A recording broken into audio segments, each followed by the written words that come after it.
আসেন। আপনার PLID operation করছিলাম তাই না? জি স্যার। কতদিন আগে? স্যার 2 সপ্তাহ হইতেছে। 2 সপ্তাহ আগে না? জি অপারেশন আগে কি কি সমস্যা ছিল? স্যার, দুপায়ে আমার এই কোমরের মাঝখানে মেরুদণ্ড থেকে দুপায়ে কেরুলি পর্যন্ত ভীষণ ব্যথা ছিল। ব্যথা থাকার পরে যাক, এখন আপনার কাছে অপারেশন করার পরে ইনশাল্লাহ আমি এখন আল্লাহর রহমতে অনেক সুস্থ। আপনি এমনি কি কাজ করেন? আমি স্যার ব্যবসা করি এবং গার্মেন্টসে সোয়েটারে জব করি। বসে বসে থাকেন না বেশিরভাগ? জি আচ্ছা, এখন কি ভালো লাগতেছে আগের থেকে? জি স্যার, আগের থেকে অনেক ভালো লাগে। আচ্ছা, এই অপারেশন তো অনেকে ভয় পায়, ওনাদের ব্যাপারে কিছু বলবেন, না, সাহস দিবেন? জি অবশ্যই। আমি অপারেশন আগে অনেক ভয় পাইছিলাম। যাই হোক, অনেক ভালো একটা আপনারা কোনো ভয়ের কোনো কারণ নাই। আপনারা অনেকে হয়তো অনেকে অনেক কথা বলে, তো এটা আসলে ঠিক না। নিজের ব্যবস্থা নিজেকে করতে হয়।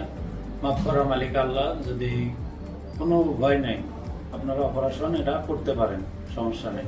আপনি ভালো বলছেন, ধন্যবাদ। আসসালামু আলাইকুম, ভালো থাকুন। ওয়ালাইকুম আসসালাম।